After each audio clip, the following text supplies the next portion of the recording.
We gotta look back at this.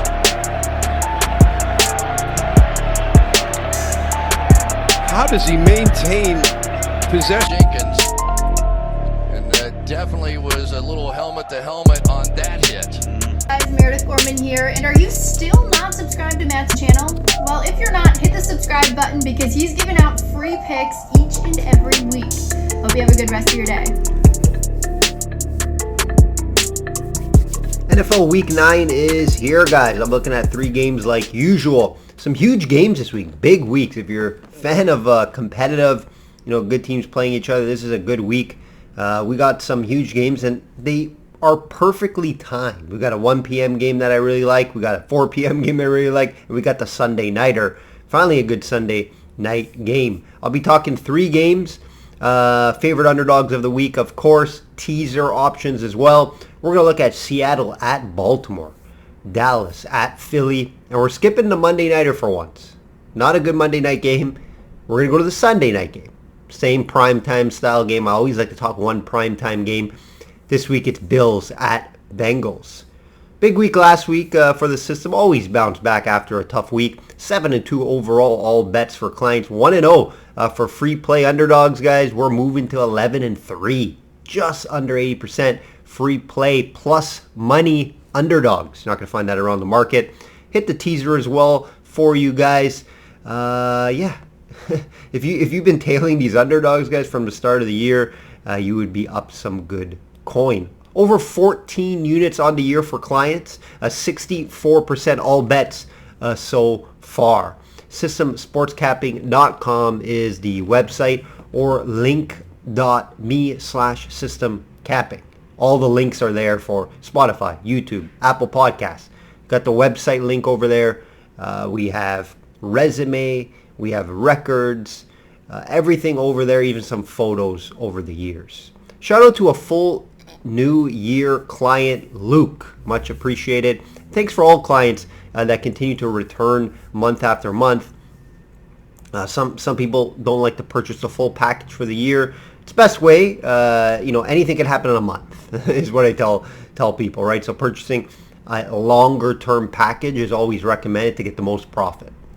Like this video, guys. Like the video, comment, or rate if you're listening on Spotify or Apple.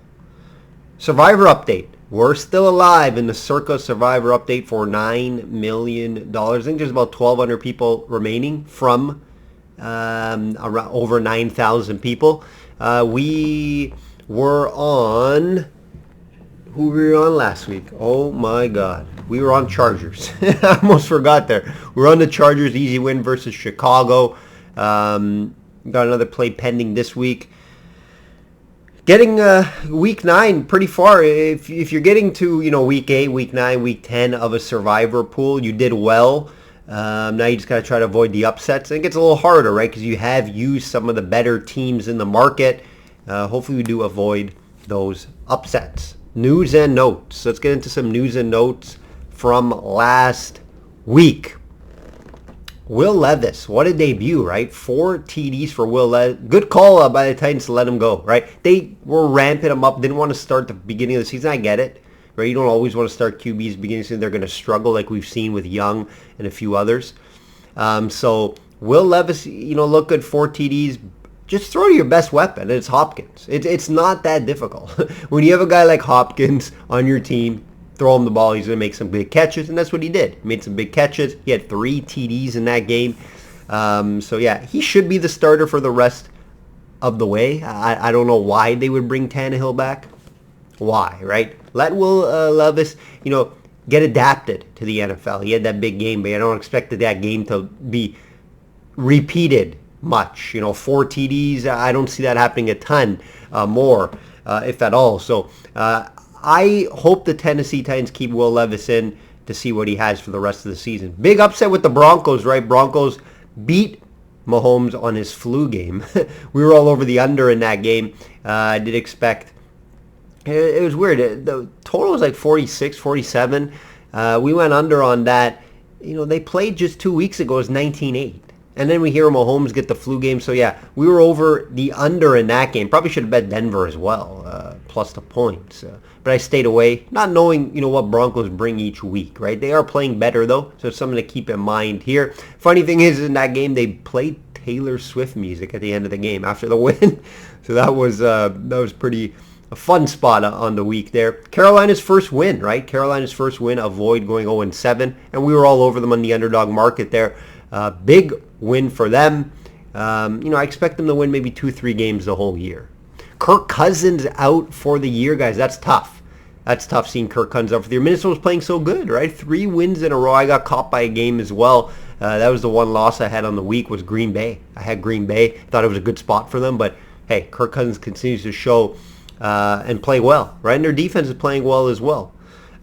This week, though, it looks like they did sign Dobbs. That was one of the trade deadline trades. They did get Dobbs in there. Don't think he's playing this week, though. Doesn't look like it. It wouldn't be fair to him, right? He plays in a system he doesn't know. It's probably better. They have a guy that knows the system, even though he's like a 6th-round rookie. Tough game going into Atlanta. Atlanta's D's playing pretty good. So a little bit of a shock. Dobbs got traded from Arizona, but Arizona's probably just tanking now, the guys. Seattle beefed up their D-line. Frank Clark last week. This week got Leonard Williams from the Giants. That's a big signing for Seattle. Their weakness probably was the defensive line. Not much really happened on trade deadline. I thought there would be a little more. Sweat to Chicago. A little mind-boggling why Chicago would give away a second-round pick. You're rebuilding. And I guess, you could say, obviously, Sweat as of right now will be better than a second-round pick from next year. But, long term, you're going to pay. You're going to have to pay the guy, right? So that was because you were going to pay the guy. That's why you got that, right? I don't love it, but hey, Sweat's a good player, so it's not crazy if you're going to pay the guy and you really they do need pass rushing, so I get it there. And then Chase Young to the 49ers. This D-line even gets more beefed up. They need to make some sort of change, I guess. They felt lost 3 in a row. Bosa really not up to his standard as of yet, but adding Chase Young for depth was a good sign. I think it was a 3rd-rounder, 4th-rounder. So they didn't give away too much for him. And, Chase Young, obviously, maybe a change of scenery would be great for him. Let's hear from my friend Kristen before we get into the breakdowns. For you sports bettors out there, let's be honest, you probably need a little bit of help beating those books. System capping is a proven long-term winner against the sports betting market in multiple sports. He's built a worldwide clientele due to his high winning percentage over the years. Be sure to click the link on the bio down here to check out his profile, and you can also find out his resume, client comments, podcasts, and subscription opportunities. I'm going to be following him along too, so let's win some money together this season.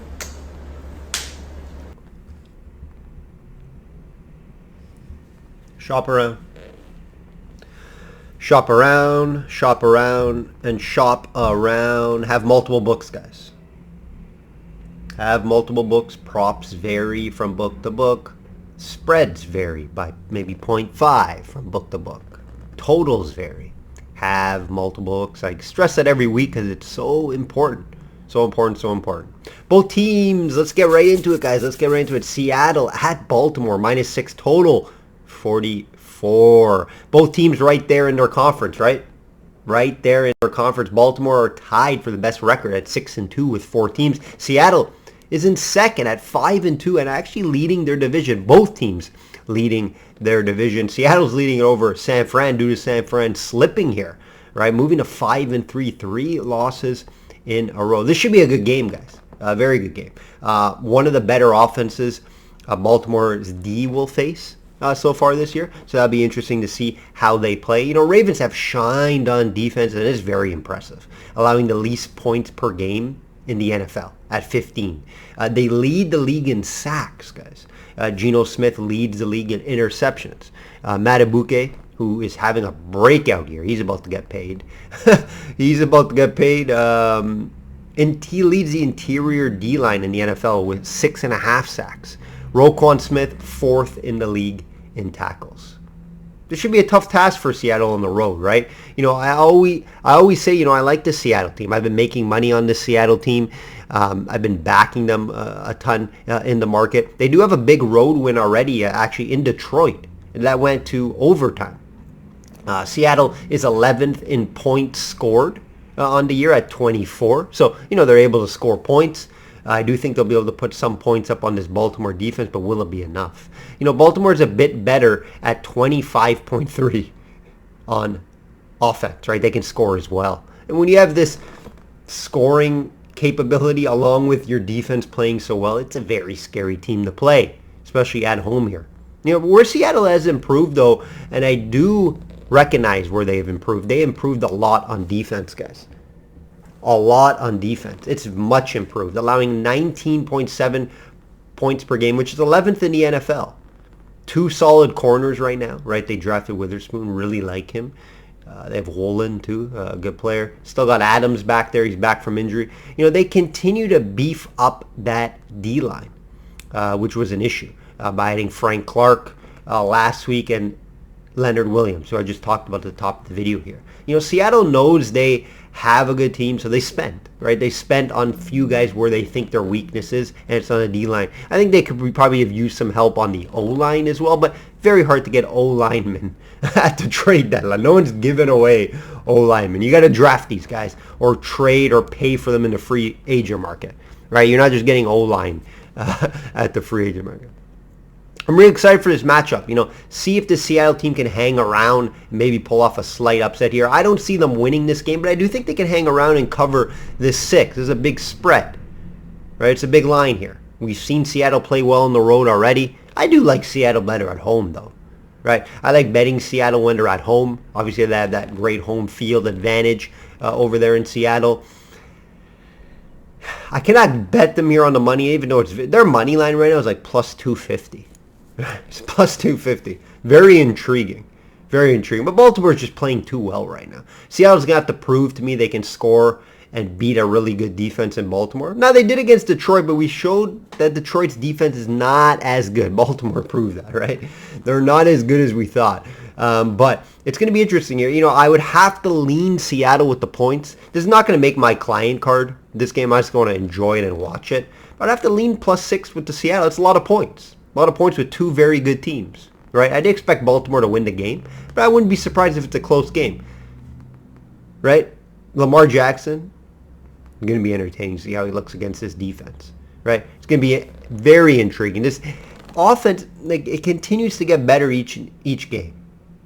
Each game is continuing to get better. They started a bit slow, but it makes sense, right? Remember, Lamar Jackson did not play a game for over a year. You guys got to keep that in mind. Did not play preseason. They have a new offensive coordinator that just came in as well. So all those things take time, guys, and it's starting to look better, right? Over 30 points last week. They scored, obviously we know the Detroit game. Best game any team played all year was Baltimore when they beat Detroit. Not even close. So it continues to get better. The Seattle defense is pretty solid, though. So I'm very excited to see how they look. I'll have no plays in this game for clients. I would lean Seattle the points, but hey, Baltimore's playing so well, I wouldn't be surprised if they win by a touchdown or more. So I would avoid this game and just enjoy it. Pick this game to watch at 1 p.m. This is going to be the best 1 p.m. game. Great schedule, right? You wake up at 9 a.m. if you're on the Eastern time zone. You got KC and Miami in Germany. Then you got this game. Then you got Philly and Dallas, and then you got Bengals and Bills Sunday nighter. It's a dream weekend, guys. It's a dream weekend if you love football. Great matchups this weekend. Let's talk about the other big matchup at 4 p.m. It's Dallas at Philly. Philly -3. Total 46.5, 47 out there. I always love when these two meet up, right? You usually see good battles and high scoring for the most part. And games that usually mean something, right? These two, when they're playing, it's usually NFC leader, right? Who's going to have the NFC lead at the end of the season, the home field advantage. These games always mean to them, even though they're not in the same. And obviously the division as well, right? So they're always very meaningful when these two play. The Eagles lead the NFL with a 7-1 record, and the crazy thing is they haven't played a great game yet. Closest was the Miami. I can almost say that Miami game was great. They only allowed Miami to score 17 points. So anytime you allow a high octane offense in Miami, only score 17 points, I think you played very well on defense, and they have struggled at times on defense, right? So it's a good thing though, right? It's a good thing though that the Eagles aren't playing their best football now and they're 7-1, which is wild. Right? You don't want to be playing your best football the first few weeks of the season. You want to get better throughout the season. That's what they seem to be doing here.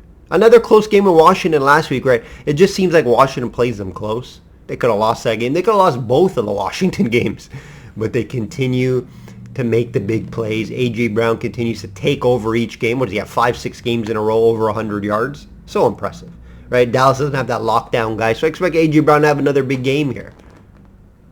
Hurts continues to play well when it matters, even though he's not having the best start to the season, I guess, but another big game last week.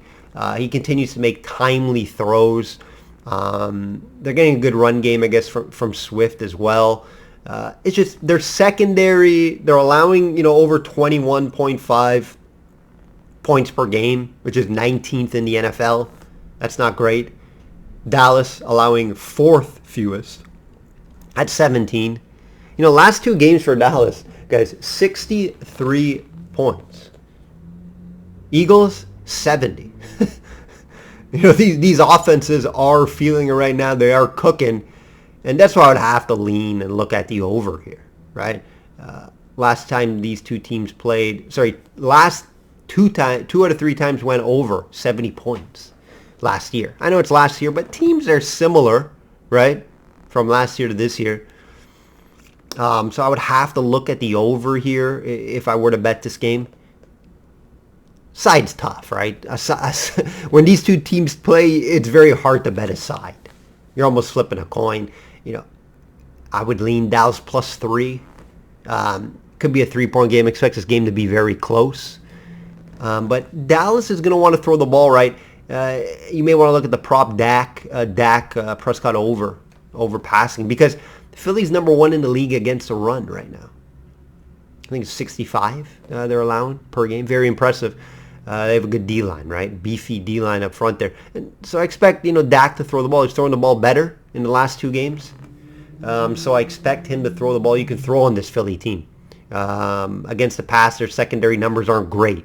So I think that's Dallas' path to win. Even throw the ball out of the backfield to Pollard. Get him a screen for, big plays. You got to switch it up. Can't just run the ball on this Eagles team. They're going to have to throw the ball in this one. Excited for this matchup. Philly's up 2 games in the division here. This game could mean a lot by the end of the year. Look for a competitive, close game in this one with points. Bills versus Bengals. Bengals -2 at home. Total 49.5. Here comes the Bengals, right? Winners of 3 in a row. 2 good teams in there as well. They're not beating bums, guys. Arizona's a bum. But they proved to beat Seattle. And then the 49ers on the road. In the 49ers' desperate game to win. And Bengals just pretty much blew them out. This team started slow last year too, guys. Keep that in mind. They just start slow. They're a team that started slow, and the reason they started slow on top of that was Burrow was hurt, was not 100%, didn't play in preseason at all. Burrow seems to be close to 100%. I'm not hearing any injury talk at all. His movement seems fine. So it looks like he's back to close to, I'm not going to say he's 100%. No one's 100%. I would say he's in the 90 range now. I have not heard anything in the past 2 weeks about his injury, and it's showing on the field. This defense is starting to play better too. I'm not high on the Bengals defense, but they've looked good in the last 2 games. So I do have to give them credit because I have talked down their defense at times. Bills' season so far, it's been very up and down. Just, it's not consistent, right? Not playing their best football. And there's a couple reasons for it. It's very simple. 2 big injuries on defense, guys. Matt Milano is a captain in the middle of your defense, right? And then Tre'Davious White, their best corner. So when you're losing 2 of your best defenders, your defense is not going to be up to par, right? It's not going to be. No, don't get me wrong. It's still good. Their defense is still good.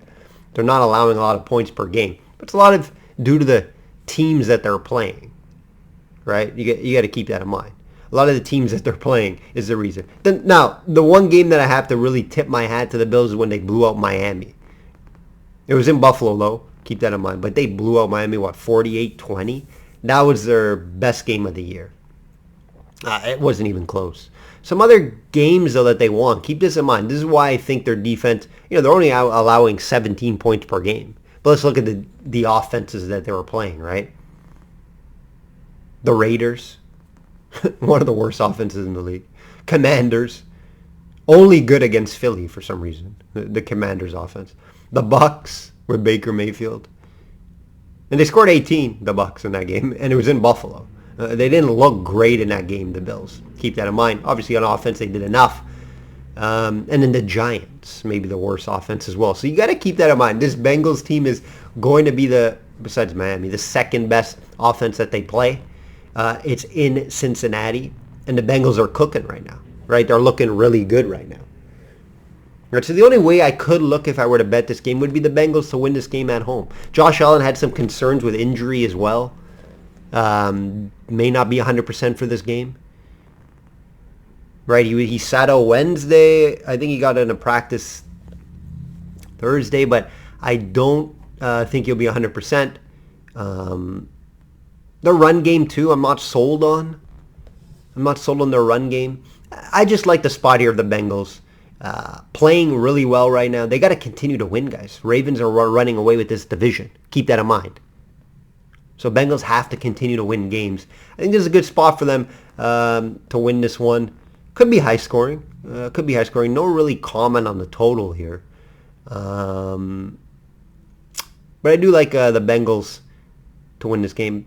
Client play, not too sure yet. May get there, but probably for a smaller unit. Underdogs. 11-3 on the year, guys. I know a lot of you guys come for this. That's 79%. You won't find that around the market, especially for underdogs, right?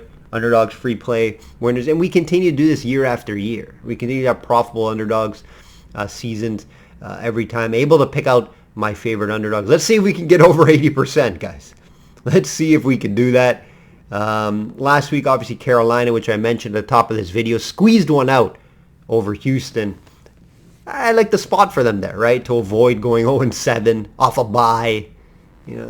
Houston's not great.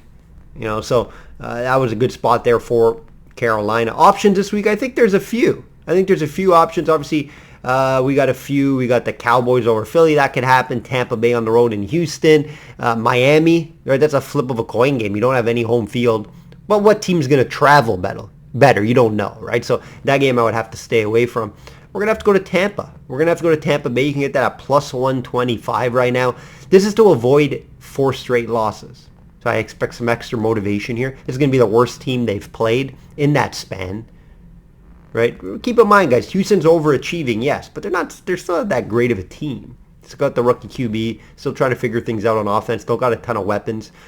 So keep that in mind. I think Tampa Bay could win this game. Obviously, backing Baker Mayfield to have a good game is always scary, but I think their defense is good enough to win a close one here. And you're getting plus 125 with a team that I think is slightly better, and they need to win this game to keep the moment, to keep it their division alive, right? Obviously, Atlanta's not really running away with it, so Tampa Bay does have an opportunity, but yeah, this is kind of a must-win game for Tampa Bay. So if you're giving me plus 125, I'll take it. That'll be the free play of the week for underdogs. Teaser options. Yes, we do have some teaser options this week. We did hit a teaser last week. Always 7-point teaser, guys. I'm going to give you 2 this week. I got 1 pending for clients with the 3rd. But Cleveland at home, guys.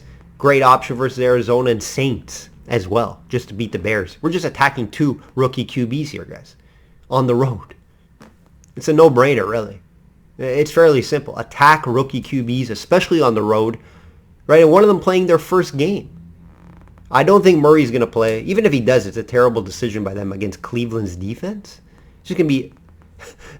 it would be the worst decision because he's just going to be getting pressured all game from Smith and Garrett. Right? It would be a terrible decision if you throw in Kyle Murray to Cleveland's defense, allowing the fewest yards in the season. So it's going to be a rookie QB. I don't know nothing about him. I don't want to know anything about him. And we obviously know the Bears rookie QB on the road looked terrible against the Chargers. Saints win that game as well. that will do it, guys. That will do it. NFL Week 9 video. If you haven't checked out the UFC video already, they're over in Brazil. Check it out. It's on YouTube, obviously Spotify, Apple Podcasts, and all over. Like I always say, guys, bet smart and know your limits. Enjoy these juicy matchups in Week 9.